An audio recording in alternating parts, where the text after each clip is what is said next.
Praise the Lord. ஹல்லேலூயா. இயேசுவுக்கே புகழ், இயேசுவுக்கே நன்றி, மரியே வாழ்க.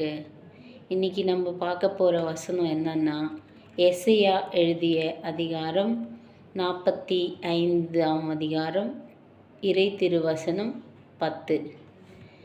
தகப்பனை நோக்கி ஏன் என்னை ஜனிப்பித்தாய் என்றும், தாயை நோக்கி ஏன் பெற்றாய் என்றும் சொல்லுகிறவனுக்கு ஐயோ கேடு. அப்போது கடவுள் சொல்கிறாரு, வார்த்தை சொல்லுது. என்ன சொல்லுதுன்னாக்கா, அம்மாவையும் அப்பாவையும் இன்றைக்கி நிறைய பேர் பார்த்து கேட்குற கேள்வி இதுதான். என்ன கேட்குறாங்க? ஏன் பெத்த, ஏன் செஞ்ச, ஏன் பண்ண, ஏன் என்னை பெற்றுட்டு எனக்கு ஒன்றும் கொடுக்கல, சாப்பாடு போடலை, சொத்து சேர்த்து வைக்கல, வீடு சேர்த்து வைக்கலன்னு சொல்லி பெற்றவங்கள பார்த்து கேட்குற சில பிள்ளைகள் நிறைய பேர் இருக்கிறாங்க. அந்த மாதிரி கேட்கக்கூடாது அப்பா அம்மாவை. ஏன்னா கடவுளுடைய திட்டம். அப்படி எல்லாமே ஈஸியாக நம்மளுக்கு கிடைக்கும்னா அது நிச்சயமாக கிடைக்காது.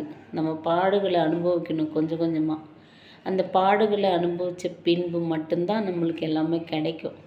அதனால தான் நம்மளை படைத்த கடவுள் நம்மளுக்கு என்ன தேவைன்னு சொல்லி அவருக்கு நல்லா தெரியும்.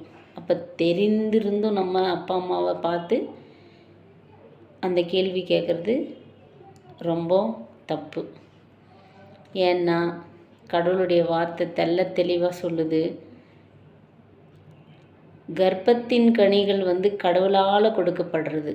அப்போ நம்ம அப்பா அம்மாவை பார்த்து ஏன் என்னை ஜெனிப்பித்த, அம்மாவை நோக்கி ஏன் என்னை பெத்தன்னு சொல்லி கேட்குறது பெரிய தப்பு இல்லையா? சில பிள்ளைகள் தயவு செஞ்சு இந்த மாதிரி பெற்றோர்கள் நீங்கள் யாரும் கேட்கக்கூடாது. அப்படி கேட்குற பிள்ளைகளுக்கு பைபிள் திருவசனம் என்ன சொல்லுது? கேட்குறவங்களுக்கு ஐயோ கேடு அப்படின்னு சொல்லுது.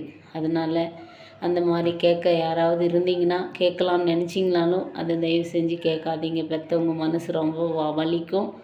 அதனால் கடவுளை நோக்கி உங்களுக்கு எது வேணும்னாலும் நீங்கள் ஜெபிக்கும் பொழுது, நம்முடைய கடவுள் நம்மளை உண்டாக்கிய தேவன் எல்லாத்தையும் நமக்கு கொடுக்கறதுக்கு வல்ல தேவனாக இருக்கிறார்.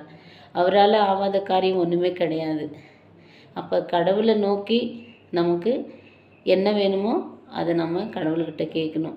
விண்ணையும் மண்ணையும் படைத்த பிதாவின் ஜோதிகளிடத்திலிருந்து நமக்கு உதவி வரும்.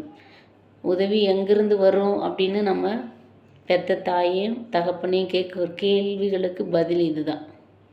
ஆமேன். ஹல்லேலூயா.